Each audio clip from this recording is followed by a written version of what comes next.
The curtain goes up on the 1935 World Series as the fans jam Briggs Stadium to see the Detroit Tigers battle the Chicago Cubs for the World Championship.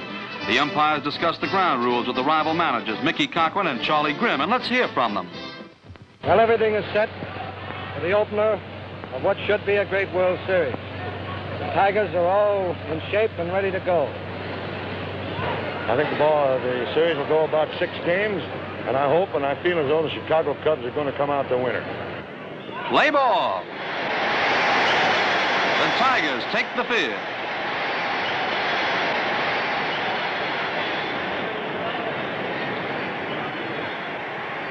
Schoolboy Rowe is on the mound for Detroit. Augie Gallan is up. He takes a strike. But Gallan bangs the next pitch for extra bases. And he's in second with a double.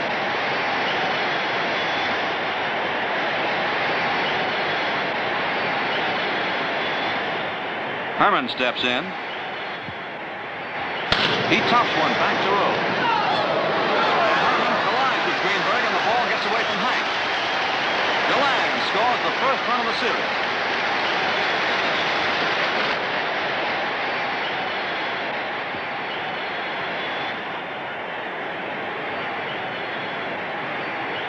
After Lindstrom sacrifices Herman to second, Hartnett then singles him home with the second run of the first inning.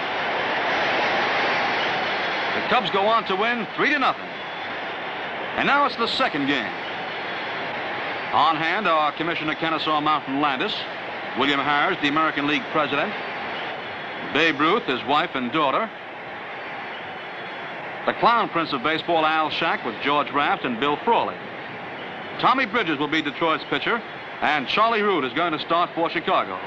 But it just isn't Charlie's day, for JoJo White singles and comes romping home with the first Tiger run of the series as manager Mickey Cochran then doubles. Gehringer next up singles, and Cochran then scores the second run.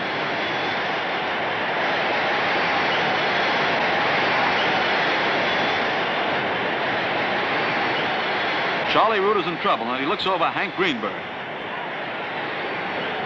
And Big Hank tags it.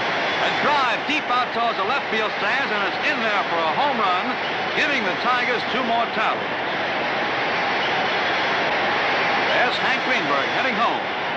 We'll continue with the 1935 World Series in just a moment.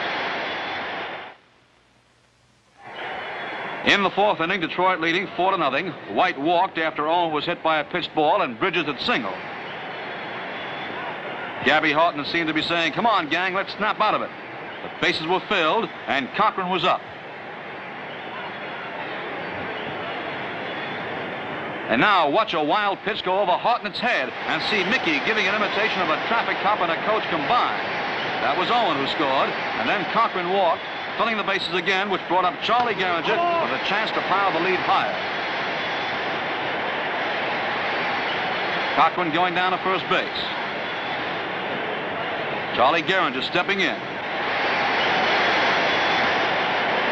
Gehringer comes through, a single. And Tommy Bridges and JoJo White cross the plate with 2 more scores.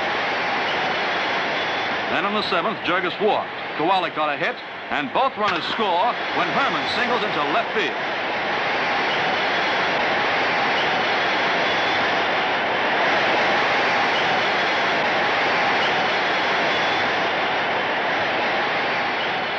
In Detroit's half of the same inning came the play that took Greenberg out of the series. Gehringer and Greenberg were on when Pete Fox smashed a hit through the box. Gehringer scored standing up. But Hank hit the dirt, and later it was learned that his left wrist was fractured from the impact against Hartnett. The final score was an 8-3 victory for Detroit.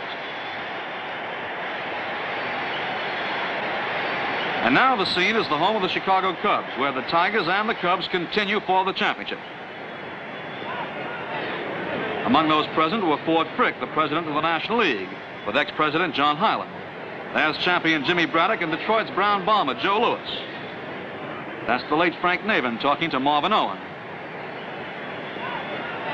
The Cubs hopped on Schoolboy in the third inning when the rejuvenated Charlie Klein comes through with a tremendous clout into the right field bleachers, scoring Herman, who had tripled ahead of him.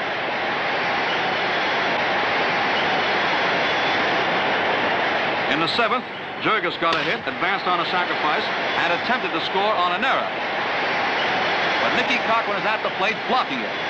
Jurgis is out, but the Cubs put that one on ice, 3-1. And now back to Detroit for the sixth game. Well, at this point, it was still anybody's series. Detroit leading 3-2. Stout-hearted Tommy Bridges was manager Cochran's selection. And Charlie Grimm nominated Larry French to stop the Tigers. After the Cubs went out 1-2-3 in the first, Nicky got the first hit of the game, a single to left.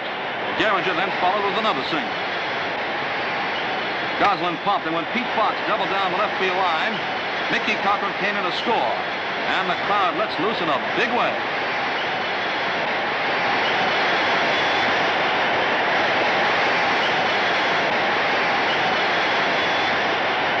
In Detroit's half of the third inning, Galland trying to make a shoestring catch of Gehringer's double, and Goose Goslin grounds to French, the pitcher.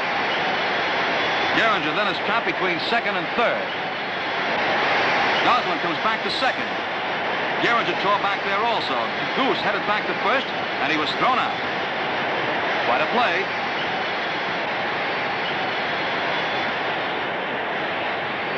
The Tigers got a lead in the fourth inning to make the score 2-1. In the fifth, French single.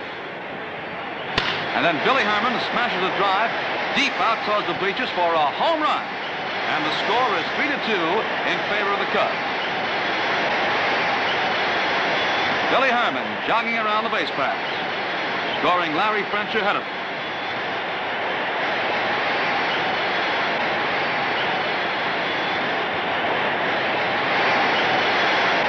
In the last half, Marv Owen came through with his first hit of the series, a single to left. It scores Rogel, who had doubled with the tying run that makes it 3-3 in the sixth inning.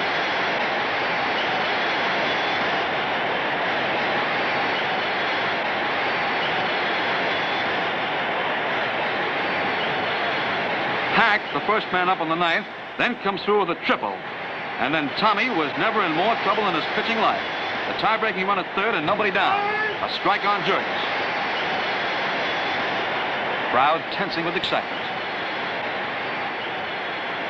A swing and a miss for strike two. Strike three, swinging. One down, tie-breaking run still at third. Strike one on French. Strike two. The next pitch, an easy ground ball back to Tommy Bridges. Throw over to first base in plenty of time. The runner holds at third. Two down now. Galland is up. Strike one, call.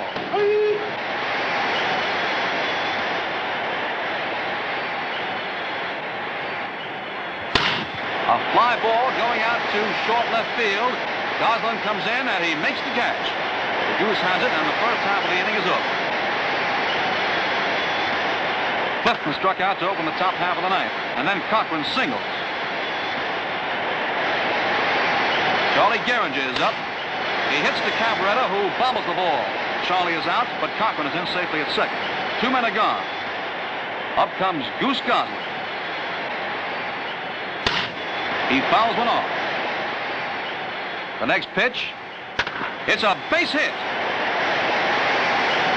And now watch Mickey fly around those sacks. He rounds third, he's coming home, and here comes Mickey Cochran with the winning run. The run that won the game and the World Series for the Detroit Tigers.